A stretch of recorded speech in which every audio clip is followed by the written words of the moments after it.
byose bihira abakunda Imana. Ijambo ryiza rimwe rivuzwe igihe gikwiye rifite imbaraga kurusha amagambo ibihumbi. Uvuga ukuri n'urukundo aba ari umukozi w'Imana, nubwo yaba atazwi ku mazina akomeye y'ubuhanuzi nka profete, apostle, bishop, pastor, elder n'andi bamwe bahitamo kwiyita kugira ngo bakwemeze ko ibyo bavuga bifite ishingiro. Ntihakagire uhinyura ubusore bwawe, ahubwo ube icyitegererezo cy'abizera ku byo uvuga no ku ngeso zawe no ku rukundo no kwezwa ndetse no kwizera kandi no kugira umutima uboneye. Ijambo ryo guhumuriza rishobora gukiza umutima ushavuye kurusha impano zose zo mu isi. Umunwa ucukubiri n'imivugire y'isi uvuga ibitunganye kandi ubiba amahoro ahari intambara. Kuvuga ijambo ryubaka ni kimwe mu bimenyetso by'umwuka w'Imana ukorera muri wowe. Ushobora guhindura icyerekezo cy'ubuzima bw'umuntu mu ijambo rimwe gusa ry'ubwenge n'impuhwe. Ururimi nirwo rwica kandi nirwo rukiza. Abarukunda bazatungwa n'icyo ruzana. Ijambo risukuye rikomoka ku mutima usukuye, si ubupasitori butuma umuntu aba intumwa y'Imana, ahubwo ni ubuzima bwe n'ibyo avuga. Wiyerekane muri byose nk'icyitegererezo cy'imirimo myiza, kandi mu iyigisha ryawe ugaragaze ko uboneye, udapfa gutera waraza. Ijambo riturutse ku mutima wizera rikavugwa mu bwitonzi ni igikoresho gikomeye mu kubaka ubwami bw'Imana. Nge ndi umulayiki, nemera ko roho nzima ikwiye gutura mu mubiri muzima. Niyo mpamvu aha tuvuga iby'ubwami bw'Imana, ariko kandi tukanakugezaho ibiri kuvugwa mu isi igihe tukiyirimo, ariko tubihuza n'ijambo ry'Imana. Ku itariki ya 8 Kanama 2025 i Yerusalemu, inteko y'umutekano ya Isiraheli yemeje umugambi wo gufata ubuyobozi bwa Gaza City. Ni icyemezo cyo kwagura ibikorwa bya gisirikare muri ako karere ka Palestine kamaze gusenyuka, ndetse cyahise gitera kunengwa gukomeye cyane imbere mu gihugu no ku rwego mpuzamahanga kuri uyu wa gatanu, kubera uko Isiraheli ikomeje intambara imaze hafi imyaka 2. Ubudage, kimwe mu bihugu by'inshuti bya Isiraheli mu Burayi, bwatangaje ko buhagaritse kohereza ibikoresho bya gisirikare bishobora gukoreshwa muri Gaza. Icyemezo Minisitiri w'Intebe Benjamin Netanyahu yavuze ko giteye agahinda gakomeye cyane. Ubwongereza n'ibindi bihugu by'inshuti byo ku mugabane w'Uburayi byasabye Isiraheli kongera gusuzuma icyemezo cyo gukomeza intambara mu ntara ya Gaza. Tubihuje n'ijambo ry'Imana mu gitabo cya Yesaya ibice 2:4 hagira hati: azacira amahanga imanza, azahana amoko menshi, inkota zabo bazazicuramo amasuka n'amacumu bazayacuramo impabuzo. Nta shyanga riza bangurira irindi shyanga inkota, kandi ntabwo bazongera kwiga kurwana. Turebye muri Zaburi ibice 34 umurongo wa 14 gukomeza ukagera ku wa 19 hagira hati: ujye ubuza ururimi rwawe rutavuga ibibi n'iminwa yawe itavuga iby'uburiganya. Va mu byaha ujye ukora ibyiza, ujye ushaka amahoro uyakurikire kugira ngo uyashyikire. Amaso y'Uwiteka ari ku bakiranutsi n'amatwi ye ari ku gutaka kwabo. Igitsure cy'Uwiteka akiri ku bakora ibyaha, kugira ngo amareho kwibuka kwabo mu isi. Abakiranutsi baratatse Uwiteka arabumva, abakiza amakuba n'ibyago byabo byose. Uwiteka aba hafi y'abafite imitima imenetse, kandi akiza abafite imitima ishenjaguwe. Turebye muri Matayo ibice 5 umurongo wa 9 haragira hati: hahirwa abakiranura, kuko ari bo bazitwa abana b'Imana. Hahirwa abarenganyirijwe gukiranuka, kuko ubwami bwo mu ijuru ari ubwabo. Namwe muzahirwa ubwo bazabatuka bakabarenganya, bakababeshyera ibibi byinshi cyane kandi babampora. Muzanezerwe muzishime cyane, kuko ingororano zanyu ari nyinshi mu ijuru, kuko ariko barenganyije abahanuzi ba mbere. iyi nkuru mbere yuko tuyivaho ngo tujye ku yindi, munyemerere kugira ngo twagure ubwami bw'Imana ku isi yose, mbanze ngira akantu gato mvuga muri uru rurimi. Le cabinet de la sécurité d'Israël a approuvé un plan visant à prendre le contrôle de la ville de Gaza, une décision qui élargit des opérations militaires dans ce territoire palestinien dévasté.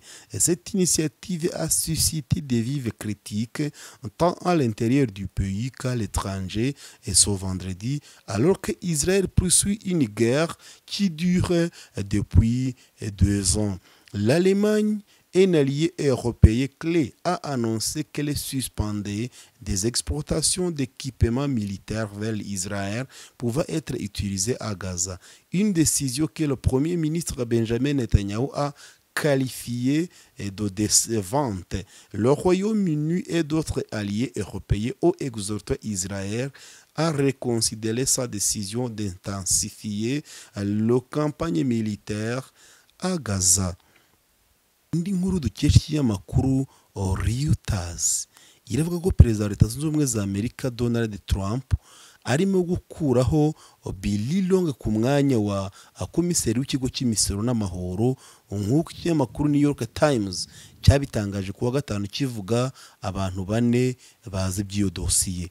Umunyamabanga wa Leta Zunze Ubumwe za Amerika ushinzwe igenamigambi Scott Bessent niwe uzaba komiseri w'agateganyo kugeza igihe hazashyirwaho umusimbura wa burundu, nk'uko uwo mutegetsi wo hejuru mu nzego z'ubuyobozi abivuga.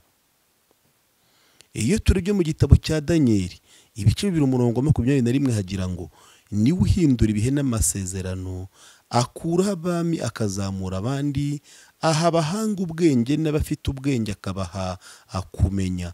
Twareba mu gitabo urwandiko Paulo yandikiye abantu b'i Roma ibice 13:1 haravuga ngo umuntu wese agandukira inzego z'ubutegetsi kuko nta butegetsi buha butavuye ku Mana, inzego zihari zashyizweho n'Imana.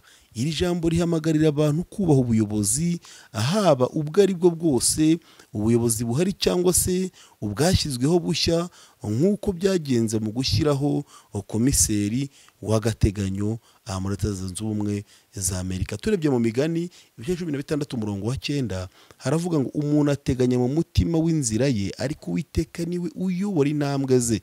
Iri jambo rikaba ryerekana ko nubwo abantu bafata ibyemezo mu buyobozi, Imana ari ifite ijambo rya nyuma mu bigenda bigaragara mu buyobozi bw'abantu ndetse n'ahandi hatandukanye. Ikindi tutabura kubabwira nuko umuryango mpuzamahanga w'abashakashatsi mu by'ubumenyi wahuye n'inkubiri ikomeye cyane y'uko Leta Zunze Ubumwe za Amerika itangaje igabanyirizwa rikomeye ry'ingengo y'imari yagenewe ubushakashatsi ku nkingo, bigatuma hagaruka ubwoba bwinshi cyane ko amakuru atari yashobora kuba ari yashyira igitutu ku igenamigambi ry'ubuzima. Wenda waba warigeze kumva umugani uvuga uti iyo Amerika izunguriye isi yose iricurika. Ni muri urwo rwego kuwa gatatu ubwo Minisitiri w'Ubuzima wa Amerika yatangazaga ko igiye kugabanya miliyoni 500 z'amadolari yaragenewe ubushakashatsi ku nkingo, isi yose yarabimenye. Amerika niyo itanga inkunga nyinshi ku isi mu bushakashatsi ku buzima, ariko uyu mwanya wayo uri mu kaga nyuma y'ishyirwaho rya Robert F. Kennedy nk'umunyamabanga wa leta ushinzwe ubuzima, kandi akaba asanzwe azwiho gushidikanya ku nkingo. Icyumweru gishize uyu Kennedy yatangaje umugambi wo guhagarika amasezerano 22 ya leta ajyanye n'inkingo zishingiye ku ikoranabuhanga rya mRNA, bituma abantu benshi bongera gushidikanya ku mutekano w'iyo tekinoloji ishimirwa ko yagize uruhare mu kugaragaza ndetse no mu kurangiza icyorezo cya COVID-19 ndetse no mu gukiza ubuzima bw'abantu babarirwa muri za miliyoni, nk'uko tubikesha ikinyamakuru The Guardian. Tubihuje n'ijambo rya Rurema, Zaburi 46 kuva ku murongo wa 1. Imana niyo buhungiro bwacu n'imbaraga zacu, ni umufasha utabura kuboneka mu byago no mu makuba. Nicyo gituma tutazatinya, na isi yose yahinduka naho imisozi yakurwa hayo ikajya imuhengeri, naho amazi yaho yahorera akibirindura, naho imisozi yatigiswa no kwihinduriza kwayo. Imana izaba ikiri kumwe n'ubwoko bwayo. Munyemerere kandi iyi nkuru ko nayikomeye tuyibwire n'abandi muri ubu buryo tugira tuti la communauté scientifique mondiale est sous le choc après l'annonce par les États-Unis de coupes budgétaires massives dans la recherche sur les vaccins, ravivant des craintes que la désinformation influence les politiques de santé essentielles. Vous avez peut-être déjà entendu que quand les États-Unis éternuent, le reste du monde attrape et rhume. Ainsi, lorsque le département américain de la santé a annoncé mercredi la suppression de 500 millions de dollars de financement pour la recherche sur les vaccins, le monde entier a réagi.